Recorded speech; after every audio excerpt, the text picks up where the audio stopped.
올해는 1517년 10월 31일 독일의 마르틴 루터가 종교개혁을 일으킨 지 508주년이 되는 해입니다. 루터는 당시 로마 가톨릭 교회를 향해 말하기를 성경을 읽고 해석하는 권위는 교황이나 또 교회 같은 이 외부 조직에 있는 게 아니라 오직 성경 그 자체에 있다라고 하면서 교회가 개혁돼야 하는 이유를 아주 명료하게 정리한 바 있습니다.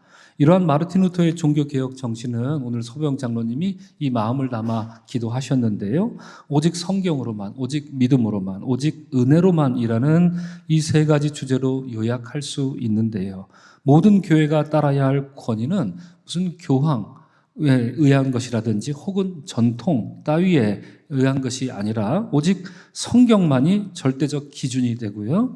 구원은 인간의 선행이나 무슨 도덕적 공로 에서 나오는 게 아니라 오직 믿음에서만 나오는 것이며 그렇게 주어진 구원은 값없이 주시는 하나님의 은총의 선물이라는 이 아름답고 숭고한 선포였던 것입니다. 이런 이유에서 마르틴 루터는 독일어 성경 번역에 심혈을 기울였다. 여러분 다 잘 아시리라 생각합니다. 예배하는 성도들이 자유롭게 성경을 읽을 수 있도록 자국의 언어로 성경을 번역하는 일이 그에게 있어서 최대의 수건 사업이었었는데요. 드디어 루터는 1522년 9월 신약 성경을 번역해서 세상에 내놓았는데 화면에 보시다시피 이것을 우리는 9월 성경 이렇게 부릅니다. 이처럼 마르틴 루터가 성경을 번역할 수 있게 된 데에는 프리드리히 3세라는 인물이 아주 결정적인 역할을 했습니다. 화면에 일부러 제가 사진을 찾아 띄워드린 이유가 있습니다. 오늘을 빌어서 우리는 마르틴 루터라는 이름도 기억해야 하지만 이름이 좀 어렵죠. 프리드리히 3세입니다. 이 사람도 우리가 반드시 기억하면 참 좋겠다 싶은 생각을 합니다. 왜 그런가 하면 당시 가톨릭 교회로부터 위험한 인물로 낙인 찍혀서 마르틴 루터는 언제 어떻게 해를 당할지 못할 그런 위태한 상황에 있었습니다. 그때 프리드리히 3세가 한밤중에 몰래 저 유명한 사건인데요. 마르틴 루터를 납치합니다. 무슨 납치해서 감금하고 고문하고 이랬다는 얘기가 아니고요. 이 사람을 마르틴 루터를 납치하는 방법 외에는 저 사람을 살릴 방법이 없겠다 하는 이런 위급한 생각이 들어서 이 3세가 사람을 보내서 군인들을 보내서 마르틴 루터를 납치합니다. 이것이 저 유명한 루터 납치 사건입니다.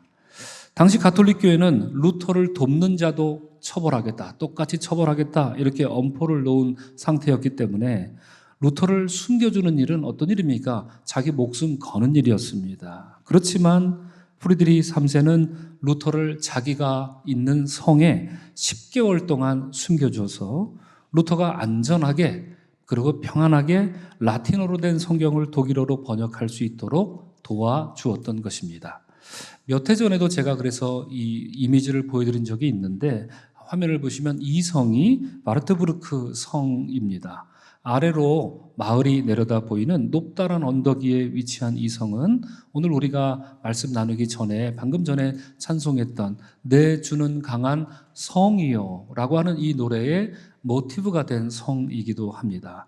프리드리히 3세는 루터가 성경 번역에 집중할 수 있도록 이 성 안에 은밀한 골방을 내주기도 했는데요. 이미지로 보시는 것처럼 루터는 저 책상에 앉아 떠나질 않았습니다.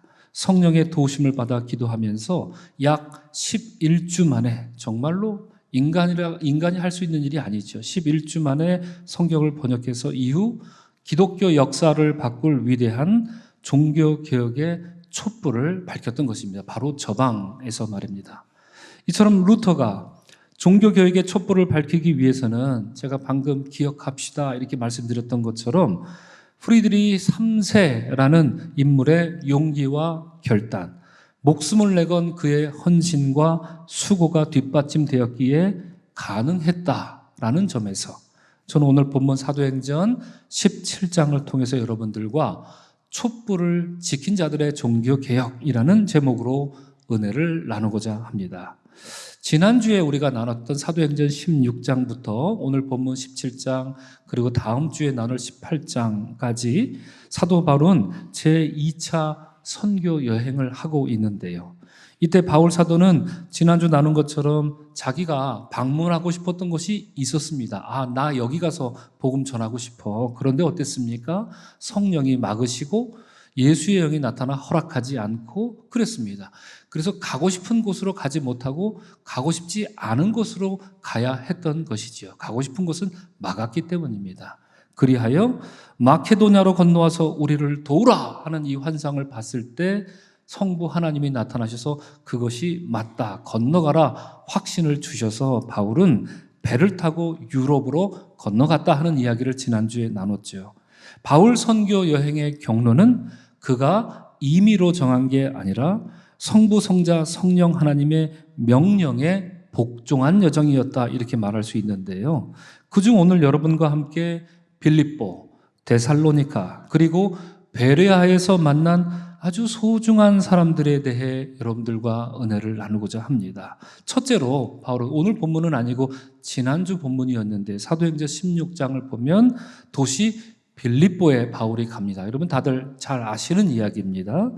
방금 말씀드린 것처럼 삼일체 하나님의 강권적 역사로 배를 타고 이 마게도니아 유럽 대륙으로 건너갔을 때 제일 먼저 간 도시가 바로 빌립보였습니다. 여기서 바울은 성경이 두아디라시아에 있는 자제국감 장사로 하나님을 섬기는 루디아라고 이렇게 소개합니다. 이 여인은 막대한 부를 가지고 있던 그런 사람이었습니다. 제가 전에도 한번 설명드린 적이 있는데요. 당시 이 자색 염료는 바다 달팽이에서 추출했다고 합니다. 여러분 중에 혹시 바다 달팽이 보신 분 계신가요? 혹시 드셔보신 분 계신가요? 저는 본 적이 없습니다. 이게 뭔지도 잘 모릅니다. 그런데 바다 달팽이에서 이 염료를 추출했다고 하는데 이 염료 한 방울 얻으려면 수천 마리 달팽이가 필요했다고 합니다. 요즘 같아서는 이렇게 해서는 안 되죠. 그렇죠? 근데 당시에 수천 마리 바다 달팽이가 있어야 한 방울을 얻었다고 합니다. 여러분 그걸로 옷 한 벌을 염색하려면 몇 마리가 필요하겠습니까? 셀 수 없이 많은 수십만 마리의 바다 달팽이가 필요했던 것이죠. 그래서 이렇게 어렵게 구한 염료로 자색 옷감으로 염색을 했으니 이게 도대체 얼마나 비싸겠습니까? 값으로 따질 수 없는 그런 옷이었을 것입니다. 오늘날로 치자면 어떨까 가만히 생각해 봤더니 아마도 이 루디아는 명품 가방으로 유명한 루이비통 사장님쯤 되지 않았을까 이런 생각을 해봅니다. 이런 루디아에 대해서 성경은 말하기를 주께서 그 마음을 열어 바울의 말을 따르게 하신지라 이렇게 말합니다. 유럽 최초의 그리스도인 지금 태어난 순간입니다. 하나님이 그녀의 마음을 여셔서 단번에 복음을 믿고 그의 온 가족의 세례를 받아 구원받은 백성이 되었는데요. 루디아는 그 즉시 바울에게 강권하기를 이렇게 말합니다. 마치 베드로가 예수님의 때 한 말이 있죠. 나를 씻겨주지 않으면 주님과 나와 상관이 없습니다라고 예수님이 베드로에게 말했던 것처럼 루디아는 이렇게 말합니다. 만일 나를 주 믿는 자로 알거든 내 집에 들어와 유하라 이렇게 말하면서 이후 바울이 빌립보에 머무는 동안 루디아는 일체 그가 필요한 모든 것들을 넉넉한 마음으로 공급해 주게 됩니다. 그가 바로 루디아라는 여성이고 유럽 최초의 기독교인이었습니다. 그래서 학자들은 이 루디아의 넓은 거처가 빌립보 교회의 본부가 되었고 루디아는 자연스럽게 이 빌립보 교회 공동체의 지도자가 되었다라고 말하는데요. 훗날 바울이 빌립보에서 이런 편지를 씁니다. 내가 너희를 생각할 때마다 나의 하나님께 감사하며 간구할 때마다 너희 무리를 위하여 기쁨으로 항상 간구함은 너희가 언제부터? 첫날부터 이제까지 복음을 위한 일에 참여하고 있기 때문이라 이렇게 일부러 말합니다. 첫날부터 이제까지. 여러분 빌립보에 도착한 첫날 바울이 누구를 만났죠? 루디아를 만난 거 아닙니까? 그날 만났던 루디아의 헌신으로 세워진 이 빌립보 교회는 사도 바울이 가장 사랑하고 가장 자랑스러워하는 공동체로 성장할 수 있게 된 것이지요. 이런 점에서 루디아는 바울이 빌립보에서 밝힌 이 복음의 촛불이 꺼지지 않고 이 촛불이 횃불이 되도록 계속 타오르도록 아름다운 섬김과 헌신으로 지켰던 사람 바로 루디아로 우리가 기억할 필요가 있습니다. 자, 두 번째 도시는 데살로니카입니다. 당시 데살로니카는 로마 시대의 주요 도로가 관통하던 아주 큰 대도시였는데요. 이곳에 도착한 바울은 유대인 회당에 찾아가서 복음을 전합니다. 빌립보에서는 루디아의 집에 머물렀다고 한다면 이제 데살로니가에서 바울이 어디에 머무느냐? 바로 야손이라는 사람의 집에 3주 정도 머물면서 복음을 전합니다. 기억할 필요가 있습니다.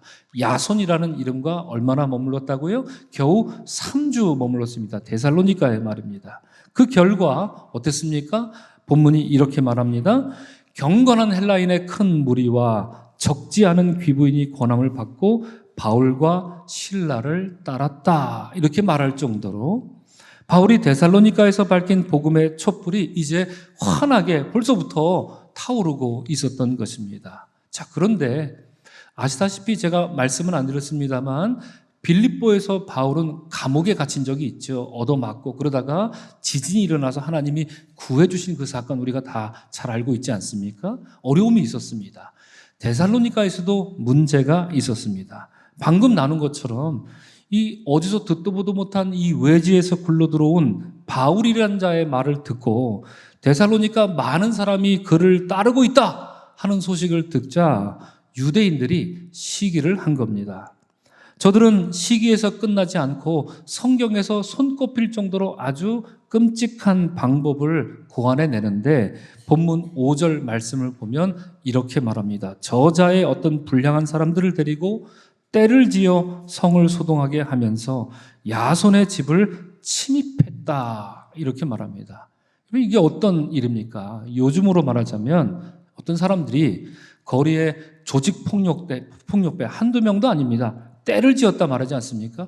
모든 조직폭력배 모든 조직원들을 돈 주고 사서 어떤 한 개인 집 문을 부수고 들어갔다라는 얘기입니다. 이게 얼마나 무서운 일입니까? 만약에 여러분 집에 조직폭력배 한 명만 나타나도 온몸에 문신 이렇게 있는 착하게 살자 이렇게 쓰고 나타나는 사람 한 명만 들어와도 이거 좀 마음이 좀 그런데 떼거지로 몰려와서 여러분 집에 다 모든 기물들을 파손시키고 막 이러고 있다면 얼마나 무섭겠습니까? 야손과 그의 가족이 얼마나 놀랐겠습니까? 깡패들은 온갖 욕설과 협박으로 험악한 분위기를 만들면서 아무데나 침도 찍찍 뱉으면서 야손에게 바울 일행 어디 있는지 불라 이렇게 말했을 겁니다. 그리고 주먹으로 때렸을 것이고요. 흉기로 야손을 위협했겠죠. 그렇게 말을 안 듣자 그러면 조폭들이 보통 영화 보면 어떻게 하던가요? 가족을 건드리죠. 가족을. 그죠? 너 말 안 하면 얘 죽여버릴 거야. 뭐 이런 식으로 분명 별의별 짓을 그 집에서 다 했을 것입니다.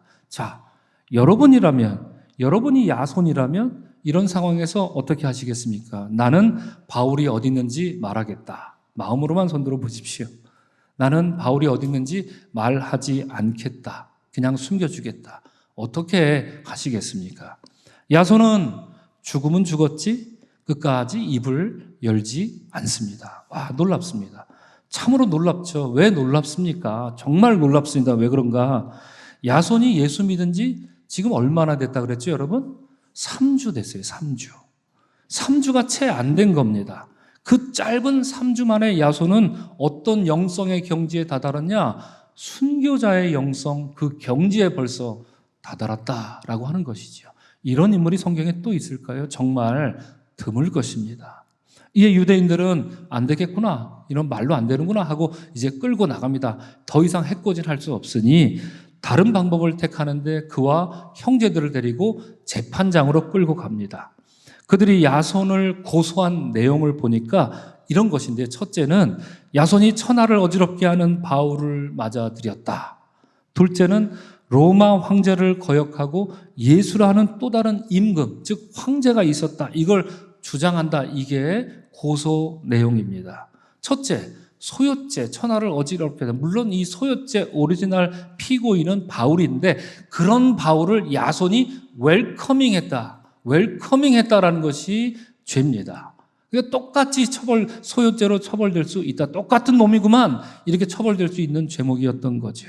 더더군다나 로마의 가이사라, 신이죠. 신으로 숭배받던 그런 시대에 다른 황제가 있다, 다른 임금이 있다, 이렇게 주장하는, 그가 예수다 이렇게 말하는 것을 용인할 리가 없습니다. 고소장에 적힌 첫 번째, 두 번째 대로라면 야손은 이제 극형에 처해질 위험에 놓인 겁니다. 자, 다시 한번 생각해 보시기 바랍니다. 아까 집에서 깡패들이 들러붙어서 막 위협할 때 나는 바울이 어디 있는지 말하지 않으리, 이렇게 했던 분들 혹시 다시 한번 여쭤봅니다. 지금 재판받고 있는데 다시 묻습니다. 이런 상황에서 여러분은 바울이 어디 있는지 말하겠습니까? 아니면 끝까지 숨기고 이 두 가지 소요죄, 신성모독죄에 따라 처벌받아 죽음을 선택하시겠습니까? 어떻겠습니까? 야손의 말 한마디면 자기 생명을 구할 수 있습니다. 야손의 말 한마디면 바울이 죽을 수도 있고 살 수도 있습니다. 야손의 말 한마디면 데살로니가에 이제 막 켜진 이 복음의 촛불이 꺼질 수도 있고 계속 타오를 수 있는 아주 그런 절체절명의 순간에 왔던 것이지요. 그런데 구절을 보면 정말 천만다행입니다. 야손과 그 나머지 사람에게 보석금을 받고 놓아주니라, 이렇게 말합니다. 보석금이라는 말이 특별히 무슨 헬라어로 단어로 명사로 있는 건 아니고요. 찾아보니까 충분한 것을 받다, 이런 표현입니다. 충분한 것을 아마 요구했겠죠. 이만큼 돈 내, 이렇게 얘기했겠죠. 본문이 자세히 설명하진 않지만 야손이 끝까지 입을 열지 않자 바울을 재판대로 불러올 수 없는 거 아닙니까? 그죠? 예. 그 피고, 오리지널 피고를 재판대로 불러올 수 없는 거 아닙니까? 그렇게 되면 어떻게 될까요? 재판이 더 진행될 수 없는 상황까지 보인 겁니다. 이런 이유로 저들이 택한 이유는 이거 안 되겠다. 보석금 내, 임시로 우리가 풀어준다, 이렇게 택한 것이지요. 보석금은 뭡니까? 돈 내고 구속된 사람이 임시로 풀려나는 돈, 이게 보석금입니다. 그래서 보석금을 냈다는 건 이제 야손이 당장은 풀려나지만 만약에 바울이 또 데살로니가에 나타나면 너 또 잡혀오는 거야? 이 재판 다시 열리는 거야? 이런 의미가 있었던 겁니다. 그렇게 되지 않으려면 야손은 바울이 이제 데살로니가에 들어오지 못하도록 해야, 왜냐하면 들어오면 바로 잡혀 죽는 거 아닙니까? 그죠? 그러니까 들어오지 않게 하는 그런 목적까지도 다 담긴 그 돈이 바로 보석금이었습니다. 자, 그러면 여러분, 이 보석금은 야손이 자기 살자고 낸 돈입니까? 이런 생각이 드십니까? 그렇지 않습니다. 목숨을 구걸하려고 했던 거면 돈 안 내고도 이미 할 수 있었어요. 바울이 어디 있는지 처음에 집에 들이닥쳤을 때 조폭들한테 불면 되는 겁니다. 그리고 재판정에서 돈 안 내도 바울이 어디 있는지 말만 했으면 그냥 살아날 수 있습니다. 그가 낸 보석금은 자신의 신변을 보호하고 유지하기 위해서 낸 게 아닙니다. 바울을 위해 낸 것입니다. 이 돈을 줄 테니 이 돈 받고 당신들 바울에게 신경 끄시오 라는 의미가 있던 거죠. 바울은 내가 데살로니가에 들어오지 못하게 할 테니 그를 건드리지 마십시오. 내가 보석금을 내겠소. 이렇게 말했던 것이죠. 그 너무나도 갸륵한, 끝까지 복음의 촛불을 지키려고 했던 이 야손의 아름답고 숭고한 헌물과도 같은 것이었습니다. 자, 이제 마지막 셋째로 도시 베레아입니다.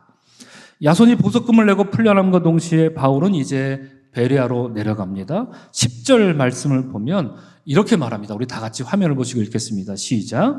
밤에 형제들이 곧 바울과 실라를 베레아로 보내니, 이렇게 말합니다. 언제 보냈다고요? 밤에. 누가 보냈다고요? 형제들이 보냈다, 이렇게 말합니다. 바울과 실라가 자기들이 길을 찾아서 내려간 게 아니라, 이름을 알 수는 없지만 이 데살로니가의 형제들이, 사람들이 모두 잠든 밤을 틈타서 그때를 택해서 바울과 실라를 베레아로 데리고 갔다라고 성경이 말합니다. 모르게 몰라도 여러분, 이 사람들 야손과 긴밀히 교감하고 소통하던 사람이었을 것이고요. 마치 첩보 작전을 펼치듯이 사람들 눈에 띄지 않게 바울과 실라를 안전하게 베레아까지 데려간 것입니다. 자, 베레아에 도착한 바울이 제일 먼저 한 일은 무엇일까요? 베레아에 왔으니 이제 여독을 좀 풀고 호텔에 앉아서 차도 좀 마시고 밥도 먹고 원기를 회복했다. 혹시 성경에 이렇게 써있던 게 그렇지가 않습니다. 10절 하반부에서 이렇게 말합니다. 그들이 이르러 유대인 회당에 들어가니라.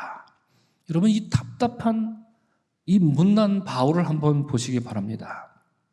1차 선교 여행 때 바울이 어떤 일을 당했습니까? 비시디아 안디옥에 있다가 사람들이 해코지 할 것 같아서 움직여야 됐죠. 이고니온으로 도망가야 됐죠. 이고니온으로 갔더니 거기서 또 다른 사람들이 돌을 들고 치려고 막 달려들었지 않습니까? 그래서 또다시 루스드라와 더베로 가야 되지 않았습니까? 근데 거기서 바울이 또 어딜 갔다 그랬죠? 유대인 회당에 들어가니라 이렇게 말합니다. 그래서 그 결과가 어땠습니까? 온몸이 멍투성이 피투성이 될 정도로 죽을 만큼 돌에 맞았던 적이 있는데, 그런 1차 여행 때 그런 일을 겪었으면 이젠 철도 좀 들고 생각도 좀 달리하고 좀 세련된 사도가 될 법도 한데, 데살로니가에서 야음을 틈타서, 걸리면 안 되니까요, 그죠? 야음을 틈타서 베레아에 도착한 바울이 제일 먼저 찾은 곳이 훤히 사람들이 다 모이는 유대인 회당이었다. 성경은 이렇게 말합니다.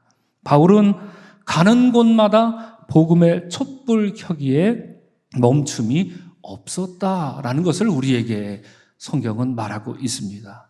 이어지는 11절 말씀인데요. 우리 다 같이 화면을 보시고 다 같이 함께 읽겠습니다. 시작. 베레아에 있는 사람들은 데살로니가에 있는 사람들보다 더 너그러워서 간절한 마음으로 말씀을 받고 이것이 그러한가 하여 날마다 성경을 상고함으로 라고 말합니다. 여러분, 이 구절에 대해서 지금 자세한 말씀은 드리지 않겠고요. 금요일 날 머풍금 때 좀 이 구절을 좀 나누고 싶은데요. 베레아 사람들은 하나님 말씀을 대하는 삼박자를 고루 갖춘 사람들입니다. 성경에 이 베레아 사람만큼 성경을 대하는 자세가 올바른 사람은 눈을 씻고 찾아봐도 없습니다. 어떤 것입니까? 겸손한 사람들입니다. 하나님 말씀을 대하는 게 겸손합니다. 내가 부족하지. 하나님 말씀을 대할 때 간절함이 있습니다. 사슴이 목말라서 시냇물을 찾는 것처럼 주님 말씀을 간절히 사모하는 마음으로 하나님 말씀을 대했다. 성경이 말합니다. 그리고 세 번째 뭡니까? 아주 진지합니다. 성경 말씀을 대하는 게 그냥 들으면 듣고 아니면 마는 식이 아니었습니다. 이 말씀이 맞나? 이 말씀이 정말 그런가? 생각하고 또 생각하고 그 말씀을 들여다보면서 날마다 성경을 상고했다. 하나님 말씀 읽으려면, 들으려면 이렇게 해야 된다라고 하는 것인데, 그 사람들이 누구였다고요? 베레아 사람들이었습니다. 그 결과 12절에서 가자마자 회당에 앉아 복음을 전했는데, 그날로 12절에서 어떤 열매가 맺었느냐?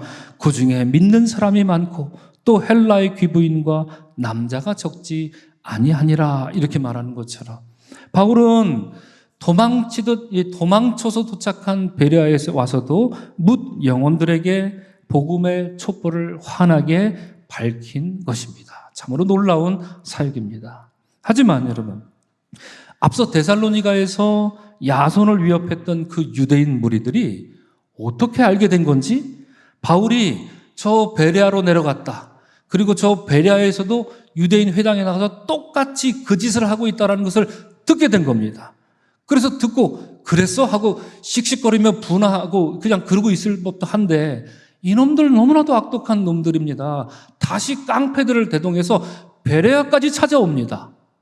여러분 생각해 보십시오. 또 조직원들을 다 대동해서, 옛날 같았으면 여러분 각그랜저 이거 딱 타고 조직원들이 차에 무슨 쇠파이프 이거 싣고 막 베레아까지 와서 다 이거 들고 내리는 그런 장면이 있지 않습니까? 그렇게 해서 베레아까지 이놈들이, 유대인들이 찾아온 겁니다. 소위 하나님 믿는다는 사람들이 지금 이 짓을 하고 있는 것 아닙니까? 아주 끔찍한 일이 벌어질 그런 위태한 상황이 베레아에서도 또 일어날 것 같습니다. 그래서 14절과 15절은 이렇게 말하고 있습니다. 우리 화면을 보시고요. 중간에 말씀과 상관없는 것들은 일단 잠깐 떼서 중요한 부분만 제가 발췌했는데 다 같이 함께 읽겠습니다. 시작. 형제들이 곧 바울을 내보내어 바다까지 가게 하되, 바울을 인도하는 사람들이 그를 데리고 아덴까지 이르러 떠나니라. 자세한 말씀은 여러분 성경 이제 읽어보시면 아실 텐데 그렇습니다. 여러분 이 말씀을 잘 보시기 바랍니다. 앞서 데살로니가에서 밤중에 도망칠 때 데살로니가의 형제들이 바울을 구출한 적이 있습니다. 그렇죠? 네, 구출해서 밤에 사람들 눈에 띄지 않게 잘 길을 선택해서 베레아까지 도망칠 수 있었는데, 이제 이 베레아에서 바울이 다시 한번 위기에 직면한 겁니다. 이때 다시 한번 본문이 말하는데 형제들이라는 사람이 바울을 구출했다고 합니다. 여기서 궁금하지 않습니까? 이 형제들은 누굴까요? 여러분, 데살로니가에서 먼저 구했던 그 형제들일까요? 그럴 수도 있겠죠? 아니면 누굴까요? 베레아에 있는 어떤 형제들일 수도 있습니다. 가능성은 두 가지. 자, 그런데 본문 말씀은 자세히 들여다보니 가능성은 베레아의 형제들일 것 같습니다. 왜 그렇습니까? 지도를 잠깐 보여주시기 바랍니다. 여러분, 이렇습니다. 마케도니아, 데살로니가, 베레아에서 아덴까지 어떻게 가냐면 바울이 배를 타고 갑니다. 배를 타고. 그래서 아까 본문 말씀에 어디로 인도했다고 말합니까? 바닷가로 인도했다라고 이렇게 말하지 않습니까? 그래서 위급한 상황에서 바닷길로 속히 가려면 그 지역을 잘 아는 베레아 사람들이 그걸 할 수 있습니까? 아니면 잘 모르는 타지, 데살로니가 사람들이 할 수 있습니까? 당연히 베레아 사람들만 할 수 있는 일입니다. 그렇죠? 그러니까 여기서 말하는 형제들은 데살로니가의 형제들이 아니라 베레아에서 만난 새로운 형제들이 이제 바울을 돕고 있다라는 아주 감동적인 진술입니다. 그래요, 본문 말씀은 이 사람들을 다시 일컫습니다. 이전 화면을 다시 한번 띄워주시면 뭐라고 말하고 있습니까? 이 사람들을 일컬어서 바울을 인도한 사람들이라고 이렇게 말합니다. 바울이 다음 선교지인 아덴까지 안전하게 내려갈 수 있었던 것은 이 형제들에게 의존했기 때문이었습니다. 그렇죠? 참으로 놀랍고 아름다운 이야기가 아닐 수 없습니다.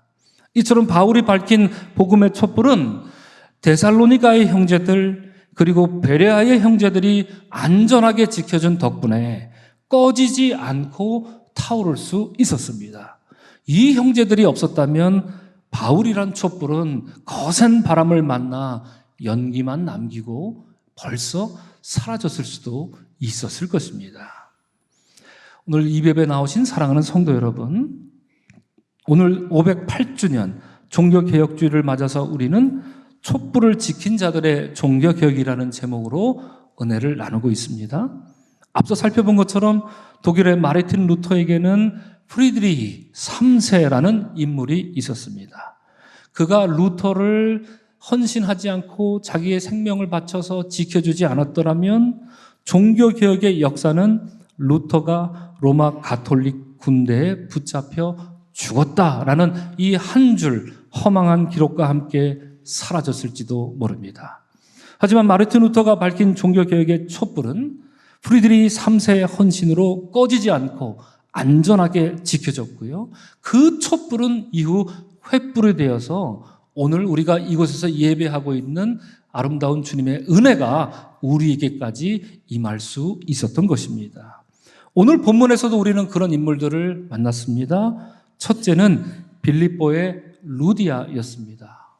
대충 봐도 여러분, 우리 교회 루디아 같은 분들이 너무 많습니다. 정말 저렇게까지 교회를 섬기시나라고 싶은 생각이 들 정도로 너무나도 아름다운 헌신들을 참 많이 봅니다. 연세가 많으시건 적으시건 아름다운 헌신으로 교회를 살리고자 하시는 분들이 참 많이 계시지요. 바로 루디아가 그랬던 인물입니다. 그래서 미국의 어느 신학자는 이 루디아에 대해서 하나님은 유럽의 첫 번째 교회가 세워질 장소로 빌립보를 택하셨고 그 사역에서 핵심적인 촉매제 역할을 할 사람으로 루디아를 선택한 것이다, 이렇게 말했습니다. 바울이 빌립보에서 켠 복음의 촛불이 루디아로 인해 활활 타오르는 횃불이 될 수 있었던 것입니다. 둘째는 데살로니가의 누구였습니까? 여러분, 우리가 이름을 기억해야 됩니다. 그 사람 누구죠? 야손입니다. 영어로는 제이슨이라는 이름으로 영어식 이름이 많죠. 야손은 유대인과 깡패들의 위협 속에서도 어디서 그런 깡다구가 나왔는지 바울이 베레아에 밝힌 이 복음의 촛불을 필사적으로 지킨 하나님의 사람이었습니다. 앞서 말씀드린 것처럼 단 3주 만에 순교자의 신앙을 터득한 위대한 신앙인이었던 것입니다. 로마서 16장 21절에 보면 바울이 로마서를 마감하면서 이런 편지를 쓰지요. 내 동역자 디모데와 나의 친척들 루기어와 야손과 이렇게 말합니다. 여러분들에게 문안하느라. 자세한 설명을 말하고 있지는 않지만 학자들은 여기서 말하는 야손이 사도행전, 우리가 방금 살펴본 그 야손일 거라고 동의하는데요. 야손은 분명 이후로 데살로니가에 머물지 않고 거기서 떠나서 바울을 도와가면서 함께 복음의 촛불을 켰고 복음의 촛불을 지키는 일로 살았을 것입니다. 오늘날 우리는 성경 사도행전 17장에 있는 야손, 이렇게 가뭄에 콩나듯이 야손을 만나지만 개신교회는 그렇지만 전승에 의하면 이 야곱은 이후에 길리기아 지방의 담임 목사님이 되셔서 열심히 사역하셨고요. 그래서 로마 가톨릭 교회와 정교회는 매년 그의 거룩한 삶을 기리고 있기도 합니다. 자, 우리가 두 사람을 만났는데 마지막 셋째, 우리는 어떤 사람들을 만났습니까? 여러분, 바로 형제들이었습니다. 이들은 이름 없이 성경에 등장하지만 루디아나 야손 못지않게 복음의 촛불을 지키는 1등 공신이었습니다. 이들은 데살로니가에도 있었고 베레아에도 있었습니다. 이 사람들이 없었다면 바울은 데살로니가에서나 혹은 베레아에서 깡패들에게 잔인하게 죽음을 맞았을 것입니다. 베레아의 형제들이 만약에 바닷길을 택하지 않고 그냥 육로로 내려갔더라면 더 빠른 기동력으로 찾아온 깡패들에게 붙잡혀서 바울은 그 아덴으로 내려가는 도로에서 객사하고 말았을지도 모릅니다. 비록 저들의 이름을 성경은 말하고 있진 않지만 성경은 그들을 바울을 인도한 사람들이라는 따뜻한 말로 그들의 숭고한 뜻을 높이 평가해 주고 있는 것입니다. 오늘 이 웹에 나오신 사랑하는 성도 여러분, 508주년 종교개혁주의를 만든 오늘 주님은 루디아와 야손과 같은 헌신의 사람들을 지금 찾고 계신 줄로 믿습니다. 또한 데살로니가의 형제들, 베레아의 형제들처럼 이 시간 주님은 서강의 형제 자매들을 찾고 계신 줄로 믿습니다. 때로 이름도 없고 빛도 나지 않지만 다른 이들에 비해서 큰일 하는 것도 아니고 작은 일 하고 있지만 주님은 그들의 거룩하고 숭고한 행위를 남김없이 모조리 다 또렷하게 기억하십니다. 그들이야말로 최전선에서 복음의 촛불을 안전하게 지켰던 사람들이기 때문입니다. 사랑하는 성도 여러분, 루터로 시작된 종교개혁은 아직 완성되지 않았습니다. 루디아와 야손과 같은 헌신자들로 인해 그리고 하나씩 우리 안에 세워질 서강의 형제 자매들로 인해 상한 갈대를 꺾지 않으시고 꺼져가는 등불을 끄지 않으시는 주님이 우리 시대를 위한 복음의 횃불을 환하게 밝히실 줄로 믿습니다. 여러분, 이러한 믿음 안에서 여러분에게 맡겨진 본분을 겸손히 준행하면서 구주를 높이시고 형제 자매를 참 마음으로 섬기며 살아가시기를 주님의 이름으로 간절히 축원합니다. 아멘. 우리 주신 말씀을 잠시 묵상하겠습니다.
주님, 그 밤에 데살로니가의 형제들이 바울을 데리고 그 밤에 도망치던 그 밤에 그들은 어떤 이야기를 나눴겠습니까?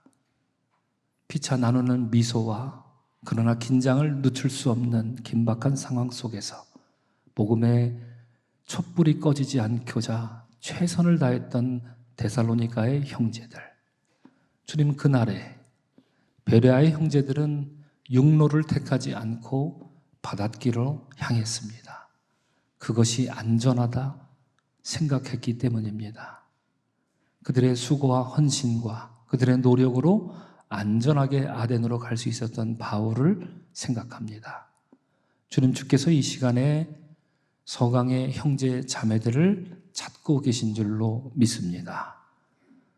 비록 우리에게 루디아나 야손과 같은 이름은 없을지라도 촛불을 지키는 자로서 주님 마음에 합당한 자로 우리를 삼아 주시옵소서. 예수 그리스도 이름으로 축복하며 기도합니다. 아멘.